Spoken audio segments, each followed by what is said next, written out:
Conclusion, I'm Kejan Haynes and I'm back. I just want to thank James Saunders and Sergio Dufour for filling in last week while I was away. Don't worry, it's not temporary, but we'll probably have them back at some point. You know, when I asked James and Sergio to do an all-sports show, I had no idea that all of this would have just exploded. And so I think I'm going to cancel any plans to do a show about covering natural disasters because who knows what I'm going to get when I do that. Anyhow, let's get started on this week's show. So you'll never guess who's having the best week ever. See, it's not Jack Warner because we'll get to him. But no, Zainul Hussain, the chairman of the Integrity Commission, I think he's having the best week ever. And why? And that's because absolutely nobody is doorstepping him this week asking him questions. In fact, there hasn't been a single story about the Integrity Commission in over a week. And that's because essentially we've forgotten that two of his members resigned, one amidst questionable clearing of the Prime Minister in the Emailgate saga. And despite several calls for him to say something, we have a president whose only power seems to be super silence. But that's what we didn't cover this week. Let's take a look at some of the other stories which made headlines.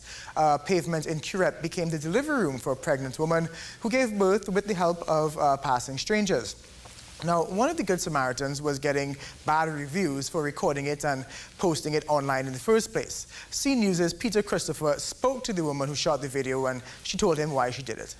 When the video first hit social media, there was initial backlash that it was posted, but Mrs. Peru defended her decision to post it online, explaining she wanted to highlight that people could have easily turned a blind eye to individuals like Miss Dennis.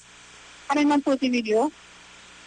This is what I have seen and even have an idea. So it's this on a daily basis. Because now this probably had happened about 5, 6 or 7 times. Persons have died. You don't know.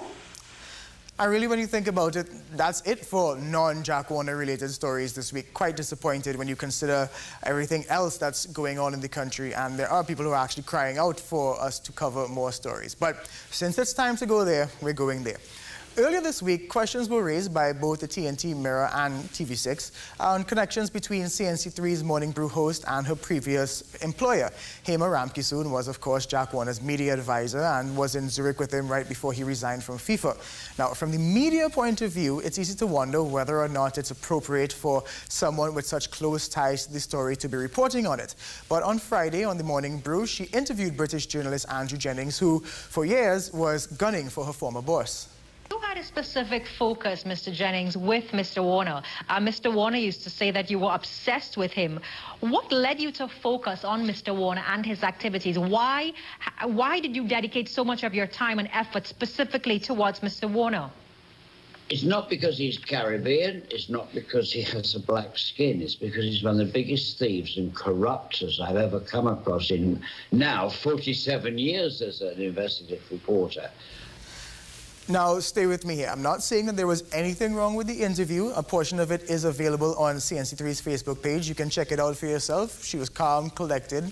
But journalism is such a highly scrutinized profession that all of our dealings, past or present, they're under the microscope. Now, for that, we should be paid a whole lot more, mind you, but that's neither here nor there. This is the second time that a member of the media's previous employment has come back to, raise questions about their ability to report fairly and impartially. Now, this is something I wanted to talk about last week. Paige De Leon, host of On the Margin, was temporarily taken off the anchor desk after a show 2 weeks ago. She was told that members of the public had accused her of being biased. Now, De Leon was the head of communications at the Office of the Prime Minister for about 6 years, 3 with Mr. Manning and 3 with Mrs. Prasad-Bissessar. And so this is the portion of the interview that many believe caused her to temporarily lose her post. This government has never had members of parliament or ministers who have run away to Costa Rica, from where we have had to recover money in the O'Halloran case from Canada and so on. We have never had. Minister Ramachan, I mean, those are serious things, but that is in fact ancient history. And if we look in the recent past... Why are you defending the PNM and why don't you want me to go and Minister, say what is no, it's not about defending the PNM. It's about ensuring that we have clarity. In the very recent past, they have... Now, there's a happy ending to this story. If you saw Tuesday's show, Paige was back in the host seat. She's now paired up with Orion Gordon, the Guardian's editor-in-chief. But why was she moved in the first place? Now, a lot of fingers are being pointed to the minister in that interview. And of course, this isn't the first time that Dr. Rambuchan has been accused of interference in the media. In November 2010, of course, you may remember that interview that he had with Fazir Mohammed. He was then the host of First Up on CNMG. And of course, when the smoke cleared, Fazir was gone. But even further back than that, to 1997, Dr. Rambuchan was the chairman of state-owned International Communications Network, which controlled TTT. Now, in January 1997, there was an industrial relations dispute between Twitter and the UNC government at the time. Now, the head of news, Tony Fraser, was given instructions that the voice of Twitter's president, Anthony Garcia, was not to be used. And it was also said in that memo that Anthony Garcia was having his say and the government ministers were being sidelined. Now, in an interesting move, the memo contained all of these instructions, was read live on air. Now, soon after that, the chairman and the deputy chairman, Ken Ali, who's now the CEO of CNMG, all resigned amidst the scandal. So, in conclusion, you know what they say. The more things change. We'll be right back.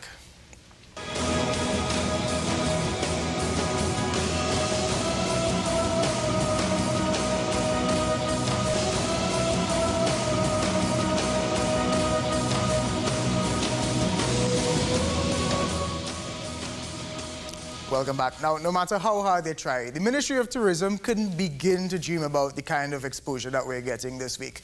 Good news or bad news, exposure is exposure. So the wall-to-wall coverage of All Jack all the time, it began earlier when Warner, in trying to justify his claims that the arrests were part of a U.S. conspiracy, well, you know what he did, and everyone picked up on the story. Wants to keep the FIFA World Cup. And let's be fair, he's right. FIFA giving the US an extra World Cup is comically ridiculous. It's the sort of thing you'd usually see in an Onion article, which it turns out was exactly what he was holding up there. And it says something. It says something about how corrupt FIFA is. That one of their ex-vice presidents could look at that story and think, yeah, that sounds like something they might do. All right. I need an audience, first of all.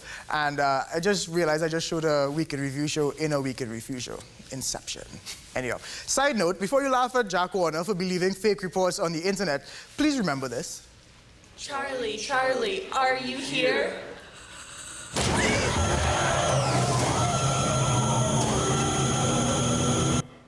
Yeah, the other story that everybody else was freaking about last week, that Charlie thing, it was all marketing for a movie. So the only demon there was physics. And I only call physics a demon because I could never really pass the class in school. But anyhow, back to work. Looking at the works of journalism, which a lot of people, especially in the US, they're crediting John Oliver, who you saw earlier, for raising the awareness of corruption within FIFA. So earlier this week, I spoke to the head of Wired 868, Lasana Liebert, who's been writing extensively about the corruption allegations into Mr. Warner and FIFA and local football.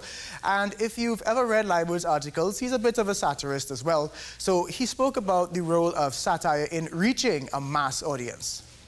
I'm a fan of John Oliver's work. He is a football fan. He's British. He's a Liverpool football fan. And again, sir. Yeah.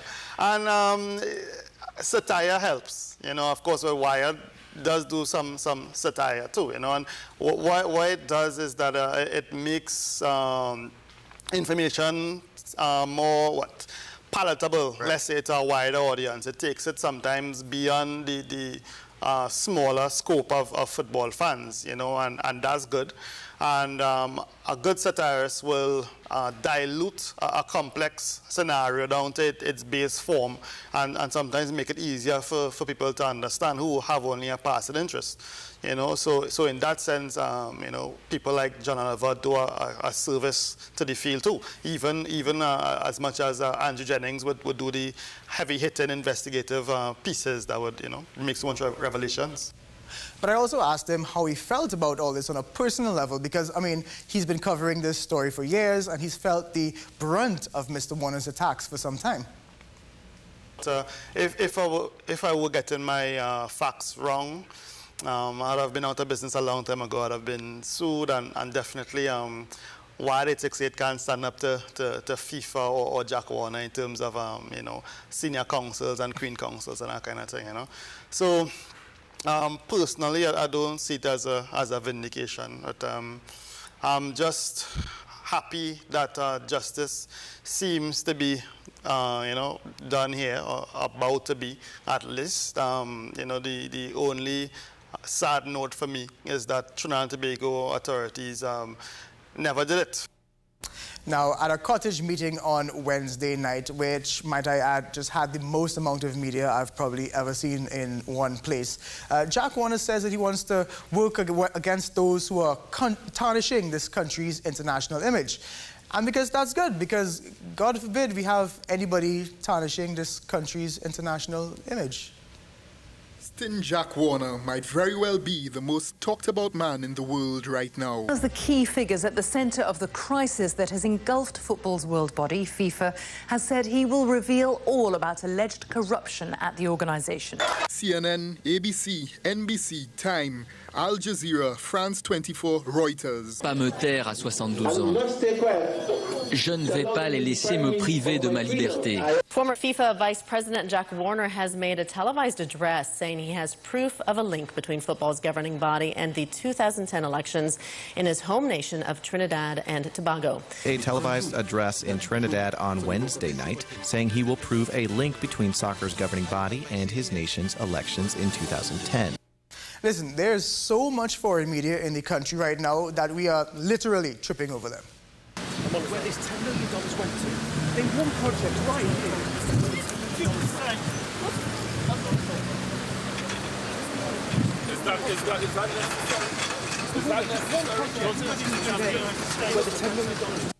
Don't worry, she's okay. She handled that like a trooper. Let's take a break. We'll be right back.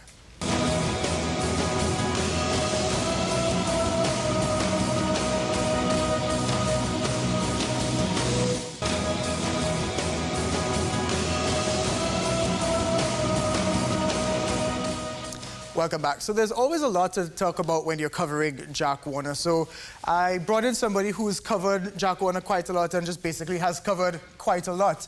Tony Fraser, veteran journalist, mentor, welcome.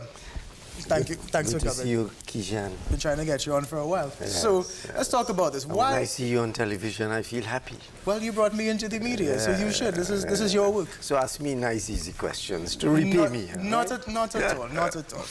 Why is Jack Warner the focus of this media circus? There are so many other people who have been charged. Why Jack?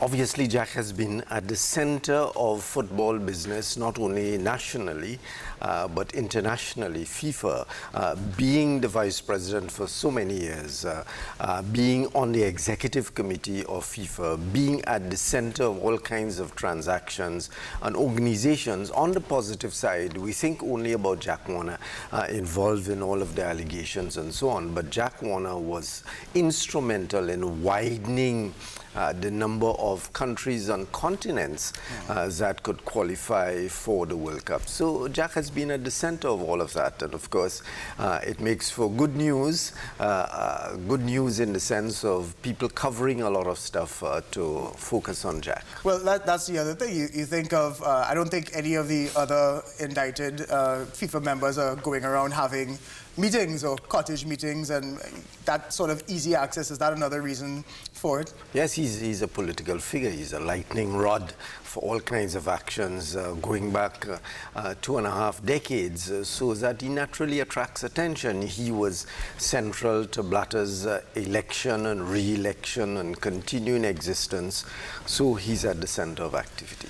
Now, you've been covering just about everything for a while. Have you ever seen this sort of media scrutiny where everybody's just descending upon us?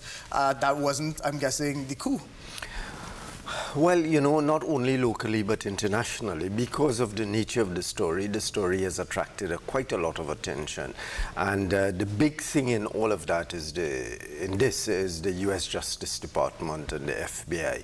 Never before you've had this kind of direct focus.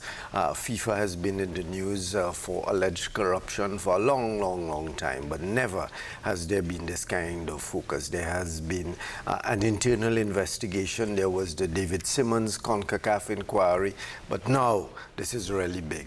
This is as big as you get with regard to inquiries. Who takes credit for this? Andrew Jennings, John Oliver? Well, I don't know any one individual or even group of individuals can take credit for this. If you want somebody to take credit for this or some organization to take credit for it, FIFA, knock on FIFA's door. That is where the credit has to lie. Now everybody's talking about our international image. Do people really care that Jack Warner is from Trinidad, or do people just care this is Jack Warner?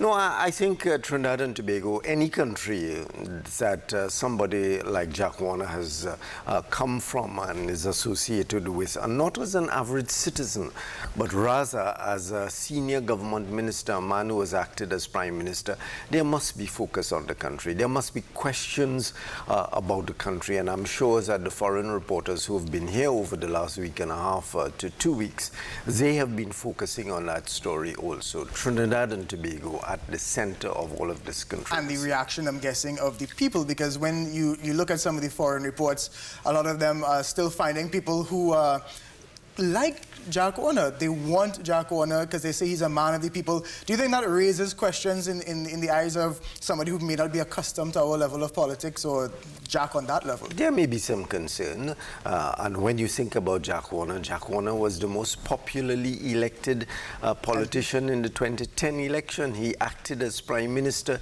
He was close to the prime minister. I saw a story on your station last night. Well, that would have been Thursday night. With Fiann Richards, and the Prime Minister was all agog at Jack Warner, so he's a central figure.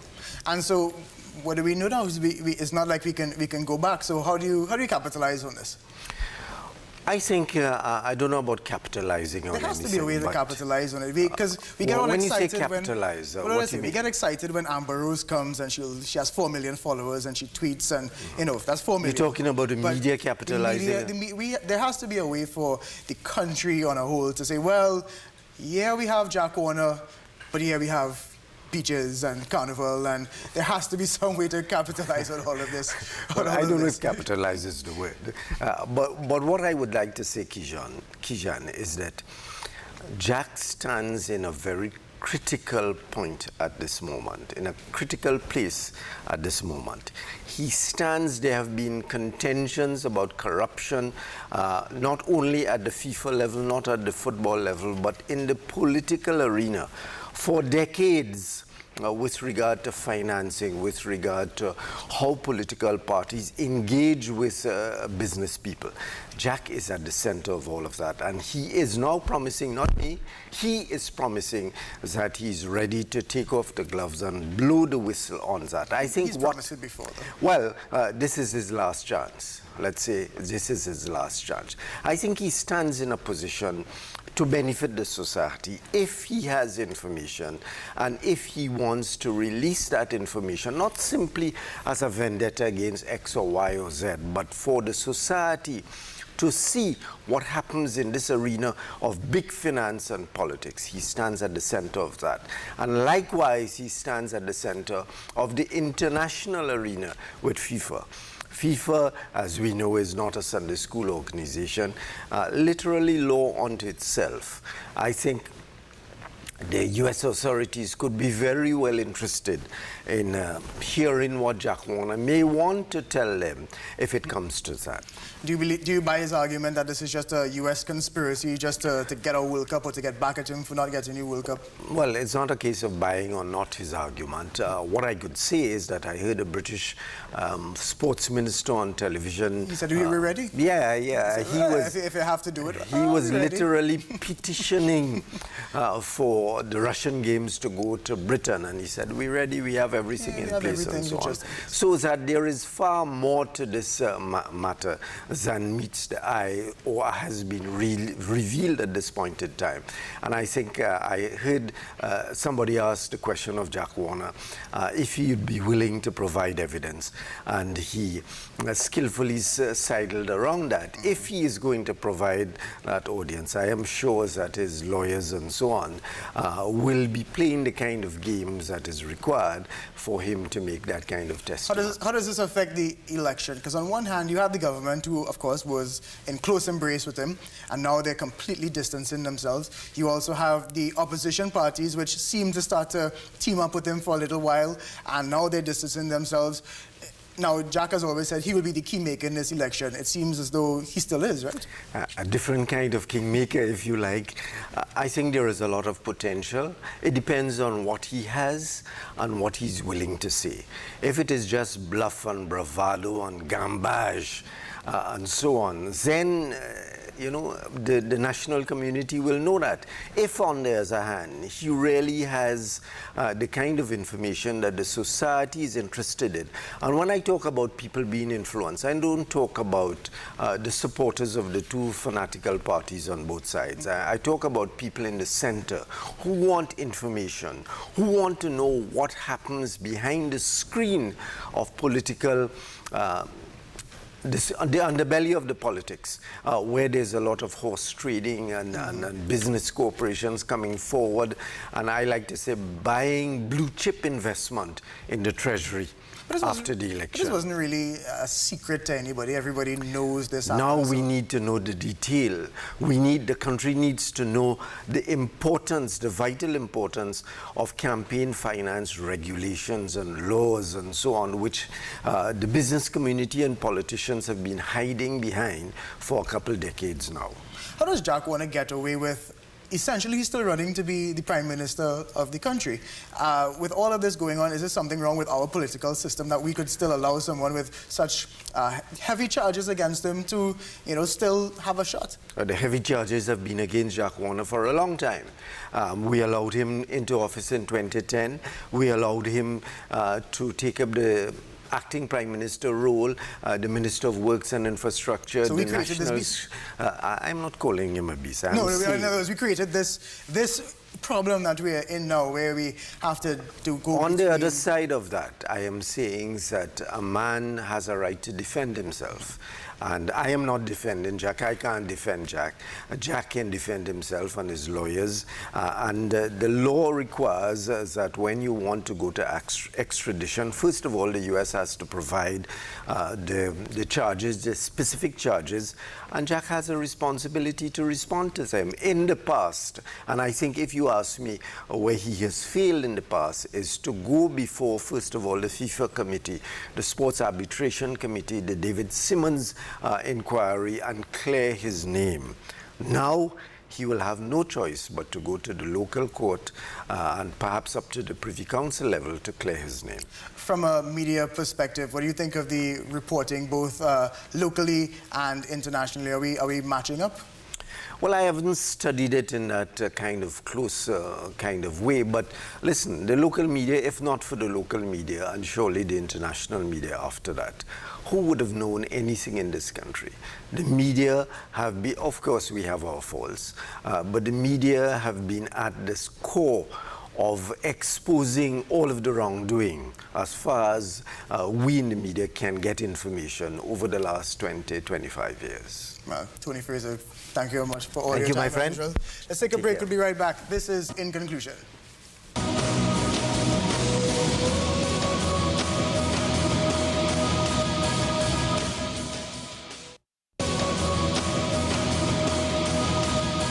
All right, and that's it for our show. Thanks to Tony Fraser for coming out. Remember, In Conclusion reruns are every Tuesday morning at 9. Thanks very much. A brand new week of news begins right now.